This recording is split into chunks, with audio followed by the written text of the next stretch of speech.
Merhaba arkadaşlar. Bir başka bilinmeyenler videosuyla karşınızdayım.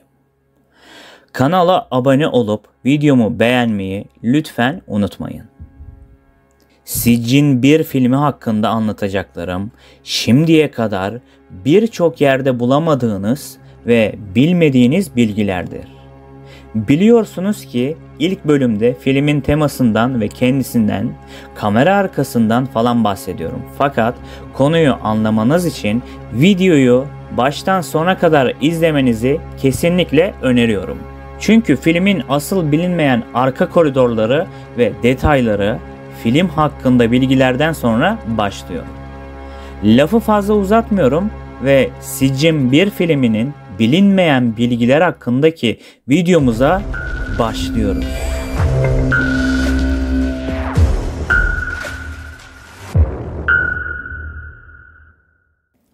Siccin 1, Alper Mesci'nin yönettiği ve Türk korku sinemasının önemli yapımlarından biri olarak kabul edilen bir filmdir. Film, doğaüstü olaylarla ve büyüyle şekillenen korkutucu bir hikayeye odaklanır. Baş karakter Öznur, çocukluğundan beri aşık olduğu kuzeni Kudret ile birlikte olabilmek için kara büyüye başvurur. Kudret evli olduğu için bu aşk karşılıksız kalır ve Öznur Kudret'i elde edebilmek için karısı Nisa'ya büyü yaptırır. Ancak yapılan bu büyü beklenmedik şekilde büyük bir laneti beraberinde getirir ve hem Öznur'un hem de Kudret'in hayatları kabusa döner. Filmde İslam mitolojisinde önemli bir yer tutan cinler ve büyü ritüelleri merkeze alınarak izleyiciyi derin bir korku atmosferine sokan olaylar zinciri işleniyor. Siccin 1, büyü ve cin kavramlarını realist bir şekilde ele alarak Türk korku sinemasında kendine has bir yer edinmiştir. Filmde yer alan cin çağırma ve büyü ritüelleri tamamen kurgu olmasına rağmen gerçekte de var olan bazı ritüellerden esinlenmiştir. Bu tür ritüeller halk arasında gerçek olduğuna inanılan uygulamalardır ve filmde kullanılan semboller ve ritüel malzemeleri de gerçekte var olan objelere dayanmaktadır. Bu, filmi izleyenlerin zihninde gerçeklikle kurgu arasındaki çizgiyi bulanıklaştırarak korkuyu daha da arttırır.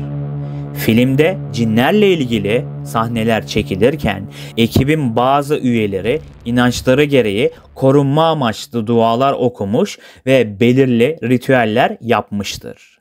Özellikle bu tür sahnelerde gerçek hayatta cinlerle ilgili korkuları olan ekip üyeleri için özel önlemler alınmış ve çekimler sırasında dualar okunmuştur. Bu durum ekibin bir kısmında gerçek bir tedirginlik yaratmış ve çekim sürecine ekstra bir gerilim katmıştır. Siccin kelimesi İslam kültüründe sıkça duyulan bir terimdir ve siccin kelimesi Kur'an'da geçen bir yerin adıdır. Kötü ruhların cezalandırıldığı yer olarak bilinir. Filmin ismi de bu kavramdan esinlenmiştir. Bu da filmin içeriğiyle doğrudan bağlantılıdır. Filmin başarısında korku unsurlarının gerçekçi ve inandırıcı bir şekilde işlenmesi büyük rol oynar. Yönetmen Alper Mesci bu unsurları detaylı bir araştırmayla filme uyarlamış ve özellikle büyü ve cinlerle ilgili sahnelerde gerçekçi ritüel ve objelere yer vermiştir. Filmde bazı sahnelerde dikkatli izleyicilerin fark edebileceği şekilde Kur'an ayetleri veya dualar yerleştirilmiştir. Bu ayetler ve dualar filmdeki büyü ve cinlerle ilgili sahnelerde bir kontrast yaratmak amacıyla kullanılmıştır. Bu gizli dini metinler filmin manevi ağırlığını arttırır ve izleyiciler üzerinde derin bir etki bırakır. Film atmosfere uygun olarak seçilen karanlık ve izole mekanlarda çekilmiştir. Özellikle bazı sahneler izleyicinin gerçek olaylarla bağlantı kurmasını sağlamak amacıyla eski ve ürkütücü mekanlarda çekilmiştir. Filmde kullanılan bazı mekanlar özellikle izole ve karanlık atmosferi güçlendirmek amacıyla özenle seçilmiştir. Ancak bu mekanların bulunması ve kullanılması sırasında ekip bazı zorluklarla karşılaşmıştır. Örneğin terk edilmiş köy evleri ve kullanılmayan eski yapılar filmde yer alan mekanların büyük bir kısmını oluşturur. Bu tür yerler genellikle uzak ve erişimi zor bölgelerde bulunduğundan çekim ekibi lojistik anlamda ciddi zorluklar yaşamıştır. Filmdeki cin karakterlerinin tasarımı geleneksel İslam mitolojisindeki cin tasvirlerinden esinlenmiştir. Ancak yönetmen Alper Mesci ve makyaj ekibi bu tasarımlara modern bir dokunuş ekleyerek daha önce görülmemiş korkutucu varlıklar yaratmaya çalışmışlardır. Cinlerin görünümü filmdeki diğer korku unsurlarıyla uyumlu olacak şekilde özel olarak tasarlanmıştır. Filmde kullanılan müzikler ve ses efektleri izleyiciyi rahatsız edecek şekilde özel olarak tasarlanmıştır. Müziğin ritmi ve kullanılan enstrümanlar sahnelerdeki gerilimi arttırmak için titizlikle seçilmiştir. Ayrıca filmde kullanılan bazı sesler, özellikle alçak frekanslı sesler, izleyicide rahatsızlık yaratmak için bilinçli olarak eklenmiştir. Filmde kullanılan renk paleti özellikle kırmızı ve siyah tonlarıdır. Sembolik anlamlar taşır. Kırmızı genellikle tehlike, kan ve ölümle ilişkilendirilirken siyah ise bilinmeyen, korku ve karanlık tarafları temsil eder. Bu renkler filmin genel atmosferini güçlendirir ve izleyicinin bilinçaltında derin bir korku hissi uyandırır. Yönetmen Alper Mesci, Sicin 1 filmini yaratırken kişisel korkularını ve çocukluk anılarını filme yansıttığını belirtmiştir. Mesci özellikle çocukken duyduğu cin hikayelerinden ve bu hikayelerin yarattığı korkudan etkilenerek bu filmi tasarlamıştır. Yönetmenin bu kişisel dokunuşu filmin daha özgün ve derin bir korku atmosferine sahip olmasına katkıda bulunmuştur. Çekim süreci boyunca film ekibinin bazı üyeleri üzerinde psikolojik etkiler gözlemlenmiştir. Özellikle doğaüstü temalarla çalışmanın ve korkutucu sahnelerde uzun süre bulunmanın getirdiği baskı, ekip üyelerinde zaman zaman huzursuzluk ve korku yaratmıştır. Bu durum bazı sahnelerde oyuncuların performansına da yansımış ve filmdeki korku unsurlarının daha inandırıcı olmasını sağlamıştır. Filmin çekimleri sırasında ekip üyeleri bazı garip ve açıklanamayan olaylar yaşadıklarını belirtmişlerdir. Özellikle gece yapılan çekimlerde ekipten bazıları kendilerini huzursuz hissettiklerini ve çekim alanında garip sesler duyduklarını söylemişlerdir. Bu tür olaylar filmin doğaüstü temasıyla birleşince set ortamında gerçek bir korku atmosferi yaratmıştır. Filmin senaryosu yazılırken gerçek hikayelerden ilham alınmamış olsa da senaryo ekibi Türkiye'deki bazı doğaüstü olaylar ve halk arasında bilinen cin hikayeleri üzerine araştırmalar yapmıştır. Bu araştırmalar senaryonun daha inandırıcı ve etkileyici olmasına katkı sağlamıştır. Sicin 1 bu kültürel hikayeleri modern bir sinema diliyle yeniden yorumlayarak izleyicide tanıdık ama aynı zamanda rahatsız edici bir korku yaratmayı başarmıştır. Şimdi filmin tanıtımında İstanbul Üsküdar'da 2009 yılında yaşanılan gerçek bir olaydır ibaresi yer almaktadır. Gelin karanlığa adımımızı atalım. Buradaki anlattıklarım derin araştırmalar sonucu ortaya çıkan bilgilerdir ve iddialara göre yaşanılanlardır. O yılda yaşanılan bütün olaylara hepsine neredeyse göz attım. Haberler, gazeteler, dergiler, makaleler falan hepsini inceledim. Fakat filmde bahsedilen olaylara benzer hiçbir olaya rastlamadım. Böyle bir sloganın biz izleyicileri çekmek için yapılmış reklam stratejisi olduğuna inananlardanım. Evet, o yıla ait bu olayla bağlantılı bir durum yaşanmamış fakat bir vaka var ki o vaka beni biraz tedirgin etti ve içine çekmeyi başardı dostlar. Sıkı durun. Bundan sonraki duyacaklarınız o yıla ait kayıtlara geçmiş fakat herhangi bir çözüme ulaşmamış gizemli bilgilerdir. 2009 yılının Mart ayının bir gecesinde Üsküdar'da yaşanan ve oldukça dikkat çeken bir olay var. Bu olay Murat Reis mahallesinde gerçekleşmiştir ve kurbanın cesedi uzun süre ortadan kaybolmasının ardından evinde ölü olarak bulunmuştur. Kurban Özbekistan vatandaşı olan ve bir süredir Türkiye'de yaşayan genç bir kadındır. Kendisi erkek arkadaşıyla birlikte bir gecekonduda yaşıyormuş.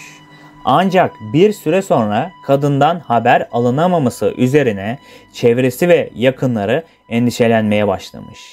Bunun üzerine yapılan aramalar sonucunda kadının cansız bedeni yaşadığı evde bulunuyor. Çene kemiği kırılmış ve buraya dikkat edin dostlar, dili ters dönmüş. Polis ekipleri olay yerine ulaştıklarında kadının cesedi yanında koli bandı ve bir takım Arapça ya da tersten farklı dillerde yazılmış muskalar bulmuşlar. Bu durum kadının cinayete kurban gitmiş olabileceği ihtimalini güçlendiriyor. Fakat olay yerinde yapılan incelemeler kadının bağlanmış olabileceğini ve ölümün cinayet olabileceğini gösterdi. Koli bandı ve bulunan muskalar cinayet sırasında kullanılmış olabileceği düşünülerek delil olarak toplandı. Olayın ardından başlatılan soruşturma uzun süre devam etti.